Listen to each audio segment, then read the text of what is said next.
दोस्तों, कल मुंबई और दिल्ली का मैच इसलिए सुर्खियों पर नहीं है कि मुंबई ने अपना 6 नंबर का मैच इस सीजन का खेला और सिर्फ दूसरी जीत हासिल की। बल्कि ज्यादा सुर्खियों में इसलिए है क्योंकि बुमराह और करुण नायर के बीच एक जबरदस्त झड़प कल देखने को मिली। और आज तक अभी तक सोशल मीडिया भरा पड़ा है, सब कोई बात कर रहे हैं कि कैसे जसप्रीत बुमराह और करुण नायर के बीच में कल वो कहासुनी हो गई। जिन्होंने वो वाला क्लिप देखा है और जिन्होंने नहीं देखा है उनके लिए बता देना चाहता हूं कि वो जो वाकया था या फिर इंसिडेंस जो था, करुण नायर एक सिंगल रन लेने के लिए बहुत जोर से दौड़ पड़े और एक्सीडेंटली बुमराह के साथ उनका वो जो एक क्लैश हो गया। लेकिन वहां पे करुण नायर ने बहुत ही हम्बली बुमराह को सॉरी बोला और अपना रन कंप्लीट किया। उसके बाद भी सॉरी सॉरी सॉरी बहुत बार बोला, लेकिन बुमराह वहां पे थोड़ा एग्रेसिव हो गए। इसका बहुत ही इजी एक कारण है कि उससे ठीक पहले करुण नायर ने बहुत ज्यादा पिटाई की थी बुमराह के उस ओवर में। शायद 18 या 19 रन करुण नायर ने लिया था और टोटल कल 9 बॉल पे 26 रन करुण नायर ने बुमराह जैसे बॉलर को पीटा था। और यहीं पे बुमराह बहुत ज्यादा, मतलब इसे कह सकते हैं कि फ्रस्ट्रेट हो गए थे या फिर बुमराह उस बात को हजम नहीं कर पाए थे। और उसके बाद जब ये इंसिडेंस हुआ तो बुमराह करुण नायर पे थोड़ा एग्रेसिव हो गए। लेकिन इसको लेकर सोशल मीडिया पे फैंस जो हैं वो दो भाग में बटे हुए हैं। कुछ बुमराह के फॉर में या फिर बुमराह के साइड ले रहे हैं और कुछ करुण नायर के साइड ले रहे हैं। दरअसल बुमराह भाई अनकंडीशनली एक नंबर का प्लेयर है अभी इंडियन टीम में। एक हीरा बोल सकते हैं। या फिर बुमराह ने जिस तरह से परफॉर्मेंस रिसेंट पास्ट में दिया है, हालांकि 3-4 महीने से वो जो बॉर्डर गावस्कर ट्रॉफी से वो इंजरी में जूझ रहे हैं। बहुत ही इंजर्ड के बाद वो आए हैं आईपीएल खेलने के लिए।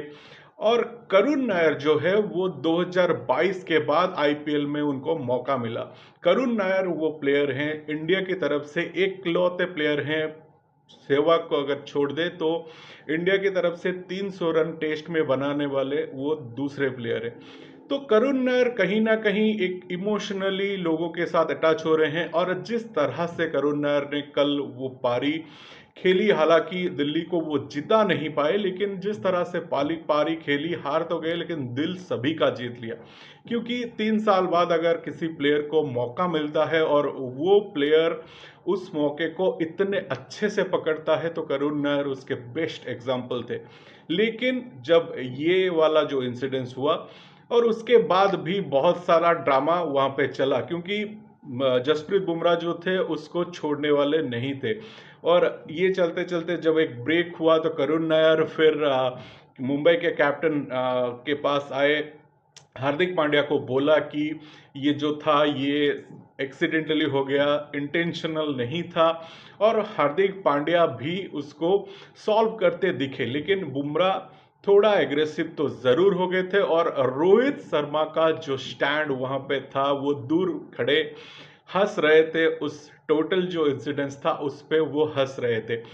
लेकिन जो फैंस का ये मानना है कि जसप्रीत बुमराह को जिस तरह से करुण नायर ने धोया, एक्चुअली जसप्रीत बुमराह भी कभी वो एक्सेप्ट नहीं कर पाएंगे कि इस तरह से उनको मार पड़े या फिर 6-4 की जो झड़ी करुण नायर ने लगाई उसको शायद जसप्रीत बुमराह हजम ठीक से नहीं कर पाए। ऑन द अदर हैंड जो जसप्रीत बुमराह के फैंस है वो भी उनके लिए बहुत ज़्यादा जो लॉजिक लगा रहे हैं कि जिस तरह से जिस तेजी से करुण नायर आके उनसे टकराए, हालांकि वो बहुत जोर का था लेकिन वो इंटेंशनल नहीं था, ये बात तो सही है।